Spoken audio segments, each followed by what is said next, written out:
ఏంది మీరు అసలు చంద్రబాబు నాయుడు చెప్పినట్టు పని చేస్తుండ్రా, ఈ రాష్ట్రం కోసం పని చేస్తుండ్రా? 500 చాలు, 573 చాలు అనేటువంటి మాటలు అజ్ఞానంతో కూడినటువంటి మాటలు. మన న్యాయవాదులు 763 టీఎంసీల కోసం పోరాటం చేస్తున్నారు. ఇంకోసారి అజ్ఞానాన్ని వీడండి, బాగా చదువుకొని డిపార్ట్మెంట్తో మాట్లాడి మీరు మాట్లాడండి. ఎందుకంటే మొన్న ఏమైంది, బేసిన్ల గురించి తెలియని ముఖ్యమంత్రి అని ఆయన రాష్ట్రం పరువు తీసిండు. నీ పరువు పోతే పోయింది, కానీ తెలంగాణ ముఖ్యమంత్రికి దేవాదులే ఏ బేసిన్లో ఉందో తెలియదు, బంకచెర్ల యాడుందో తెలియదు అంటే ఇది నీ గౌరవం పోయినట్టు కాదు. మా బాధ ఏంటంటే తెలంగాణ జాతి గౌరవం పోతుందని మేము బాధపడతా ఉన్నాం. బేసిన్లు తెలియని ఆయన ముఖ్యమంత్రి అయిపోయిండు, బేసిక్లు తెలియని ఆయన నీళ్ల మంత్రి అయిపోయిండు. ఏం చేయాలి?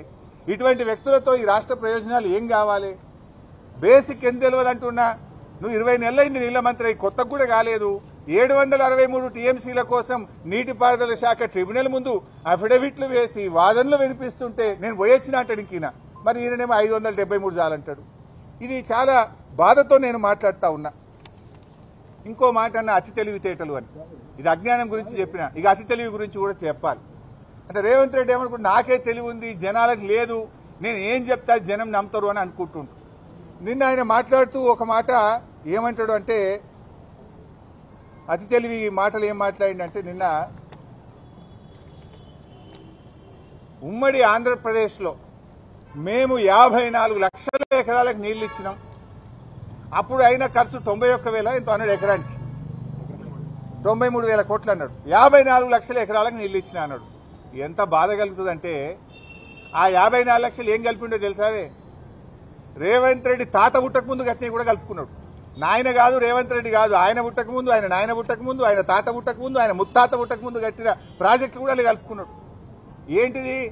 400 ఏండ్ల కింద కాకతీయ రెడ్డి రాజులు కట్టించిన చెరువులు కూడా ఉమ్మడి కాంగ్రెస్ పార్టీ చేసిందట ఉమ్మడి ఆంధ్రప్రదేశ్లో. మన నిజాం నవాబు కట్టిన నిజాం ప్రాజెక్టులు, నిజాం కాలంలో కట్టిన ప్రాజెక్టులు కూడా మేమే కట్టినాం మా కాంగ్రెస్ హయాంలో అని కలుపుకున్నాడు. వాస్తవానికి గోదావరి మీద నిజాం సాగర్ 2,31,000 ఎకరాలు, గణపురం, అప్పర్ మానేరు, పోచంపాడు ప్రాజెక్టు, లక్నవరము, శనిగేరము, ఇట్లా ఎన్నో ప్రాజెక్టులు గోదావరి మీద ఉమ్మడి ఆంధ్రప్రదేశ్లో ఆనాటి కాకతీయుల కాలంలో కట్టినవి, నిజాం కాలంలో కట్టినటువంటివి ఉన్నాయి. కృష్ణానది మీద ఆర్డీఎస్ 87,000 ఎకరాలకు నీళ్లు ఇచ్చే ఆర్డీఎస్, వైరా, పాలేరు, పాకాల, దిండి, కోయిల్ సాగరు, ఆసిఫ్ నహర్, ఇలాంటి ఎన్నో ప్రాజెక్టులు కృష్ణానది మీద దేశానికి స్వాతంత్రం రాకముందు కట్టినాయి. ఇవన్నీ కూడా మేమే కట్టినాం కాంగ్రెస్ వాళ్ళం అంటాడు ఆయన. అంటే ఇది అతి తెలివి కాదా?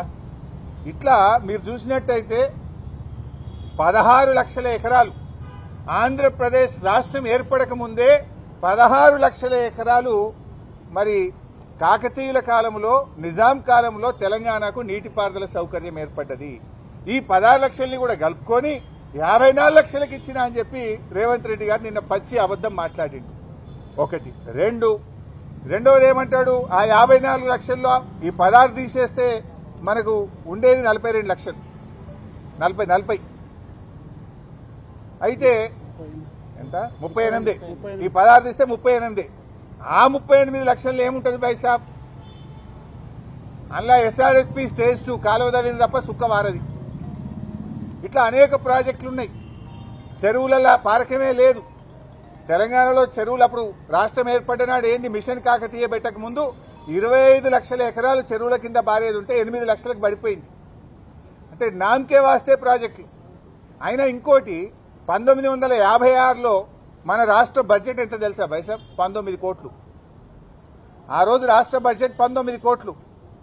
ఆ రోజు మరి వాల్యూ ఆఫ్ స్టీల్ ఎంత, సిమెంట్ ఎంత?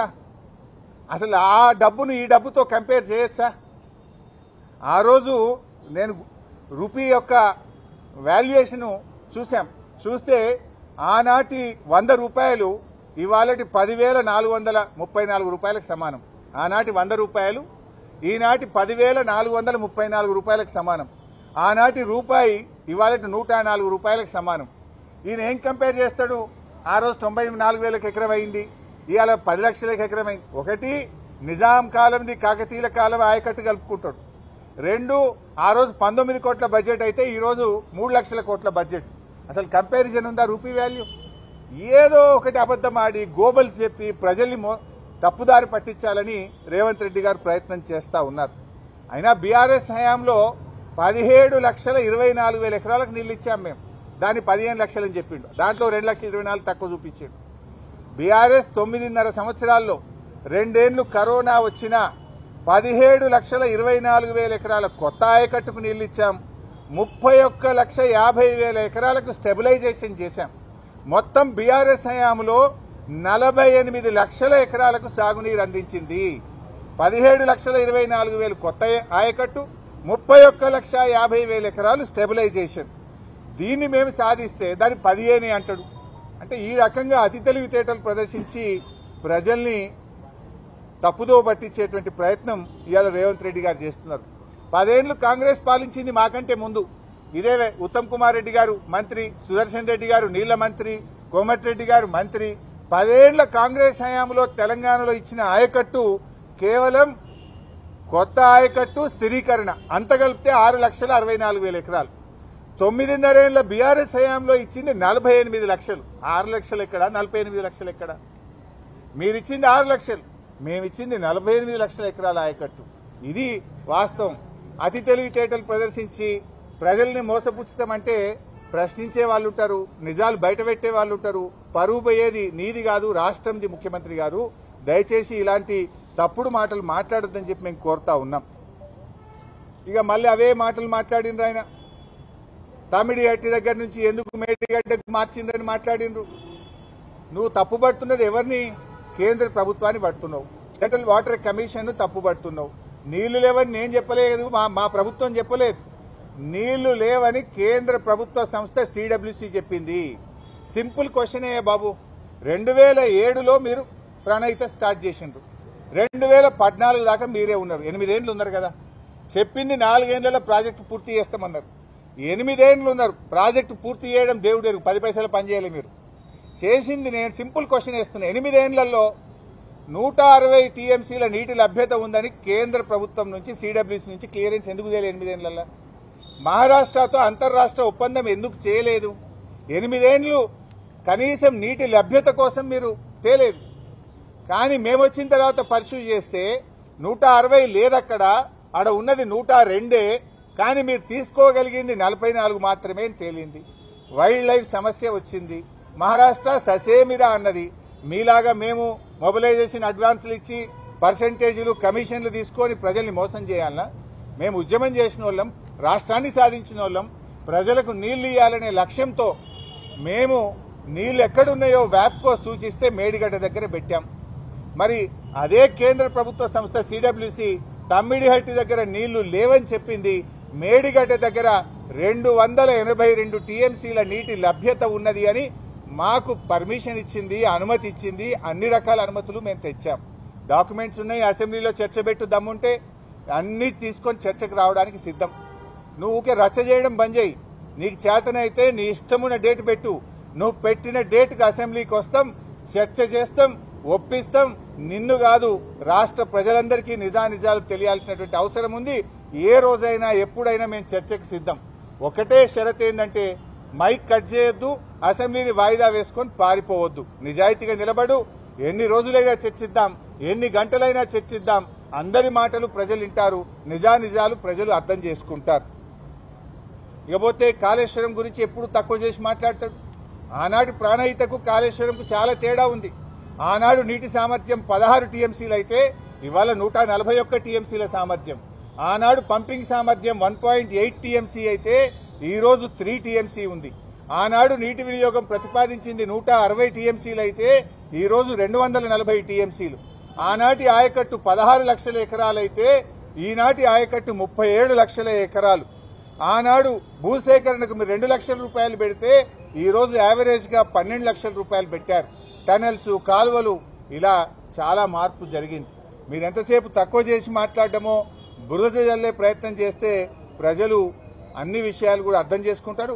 ప్రజలు విజ్ఞులైనటువంటి వాళ్ళు. ఇప్పుడు ఉత్తమ్ కుమార్ రెడ్డి కూడా పదే పదే మాట్లాడుతూ మేము చాలా ఆయకట్టు వచ్చింది, చాలా పంట పండించినాం అంటాడు. నేను అడుగుతున్న సింపుల్ క్వశ్చన్, మరి మీరు 20 నెలలు అయింది, ఒక చెరువు దవ్వినరా, ఒక చెక్ డ్యామ్ కట్టినరా, ఒక కాలువ దవ్వినరా, ఒక్క ఎకరానికైనా కొత్తగా నీళ్లు ఇచ్చిండ్రా? మీరేం చేయకుండా అంత పంట పండిందంటే అది కేసీఆర్ చేసిన ఎఫర్ట్ కదా. అంతకుముందు 2014 ముందు వారలే, ఇవాళ అంత పంట పండలే, ఇవాళ అంత పంట పండుతుందంటే ఆనాటి బీఆర్ఎస్ హయాంలో రాష్ట్రంలో సాగునీటి రంగంలో సృష్టించిన విప్లవం వల్ల, చేసినటువంటి పనుల వల్ల ఈ రోజు అంత ఆయకట్టు వస్తుంది. మీ హయాంలో యాన్నన్నా ఒక ఎకరానికి నీళ్లు ఇస్తే ఎక్కడిచ్చిందో చెప్పండి, ఒక చెరువు కడితే ఎక్కడ కట్టారో చెప్పండి, ఎక్కడైనా ఒక కొత్త ప్రాజెక్టు పూర్తి చేస్తే ఎక్కడ పూర్తి చేశారో చెప్పండి. మరి అలా పంట పండుతుందంటే మా ప్రభుత్వంలో జరిగిన పనుల వల్ల తప్ప మీరు చేసింది అయితే ఇంతవరకు ఏమీ కూడా లేదు. ఇవాళ అనేక విషయాలు నేను ఆ పీపీటీలో కృష్ణా నదిలో ఆంధ్రప్రదేశ్ దోపిడీ గురించి కూడా మాట్లాడిండ్రు. దాని మీద కూడా నేను రిలీజ్ చేస్తా డాక్యుమెంట్. ఇవాళ మీరొచ్చిన తర్వాతనే ఎస్ఆర్బీసీ కెనాల్ కు లైనింగ్ అయింది. పోయిన ఎండాకాలంలో ఈ ఎండాకాలంలో మీ చేతగాంతనం వల్ల లైనింగ్ జరిగి ఇలా నీళ్లు ఎక్కువ తీసుకుపోతున్నారు. గతములో మేము ఆపాము, మా ప్రభుత్వం రాయలసీమ లిఫ్ట్ మీద స్టే తెచ్చింది, ఎస్ఆర్బీసీ లైనింగ్ మీద స్టే తెచ్చింది, పనులు జరగకుండా మేము ఆపాము. కానీ మీరు వచ్చిన తర్వాత ఇవాళ పోయిన ఎండాకాలంలో చంద్రబాబుతో మరి ఏం ఒప్పందం చేసుకున్నారో, మీ చీకటి ఒప్పందం ఏందో మాకు తెలియదు. కానీ గత వేసవి కాలం ఈ వేసవి కాలంలో లైనింగ్ జరగడం వల్లనే ఇవాళ నీళ్లు ఎక్కువ పోతున్నాయి. ఆ పాపం 100% నాడైనా నేడైనా మీదే. ఆనాడు ఉమ్మడి ఆంధ్రప్రదేశ్ లో కృష్ణాలో 299 టీఎంసీలు ఇచ్చి తక్కువ నీళ్లను తెలంగాణకు కేటాయించి అన్యాయం చేసింది కాంగ్రెసే. నేడు కూడా అదే ద్రోహం కాంగ్రెస్ పార్టీ చేసింది. పోయిన సంవత్సరం మన 34% వాటాలో వాడుకోక మీరు కేవలం 28% మాత్రమే వాడారు. మీరు దాదాపు 6% నీళ్లు తక్కువ వాడి 65 టీఎంసీలను మీరు ఆంధ్రాకు ఇలా చంద్రబాబుకు గురుదక్షిణ కింద చెల్లించారు. 65 టీఎంసీలు అంటే 6,50,000 ఎకరాలు. నేను సూటిగా అడుగుతా ఉన్నా, ఎందుకు పోయిన సంవత్సరం తెలంగాణ రాష్ట్రం ఏర్పడ్డ తర్వాత ఇంత తక్కువ నీటి వినియోగం ఎప్పుడూ జరగలేదు? 28% మాత్రమే నీటి వినియోగం ఎందుకు చేశారు? నీళ్లు చంద్రబాబుకు ఆంధ్రాకు ఎందుకు వదిలారు? ఇది మీ తప్పుదం కాదా? మీ ప్రభుత్వ వైఫల్యం కాదా? ఉన్న నీళ్లను కూడా వాడుకోలేని తెలివి తక్కువ దద్దమ్మ ప్రభుత్వం మీది కాదా? ఇంకొక 6 నెలలైతే బహుశా ఈ సంవత్సరంలోనే ట్రిబ్యునల్ అవార్డు, కేసీఆర్ సాధించిన ట్రిబ్యునల్ అవార్డు పాస్ చేయబోతా ఉంది. దాంట్లో మన వాటా పెరుగుతుంది. మీనవేశాలు లెక్కించకండి. దిండి ప్రాజెక్టు పూర్తి చేయండి. పాలమూరు ఎత్తిపోతల పూర్తి చేసి మేము 80% పనులు పూర్తి చేసినాం. ఆ 20% పూర్తి చేసే దాని మీద దృష్టి పెట్టండి. చిల్లర రాజకీయాలు మానండి. రాష్ట్ర ప్రయోజనాల కోసం పనిచేయండి అని చెప్పి నేను హితవు పలుకుతా ఉన్నాను. Thank you. దురదృష్టం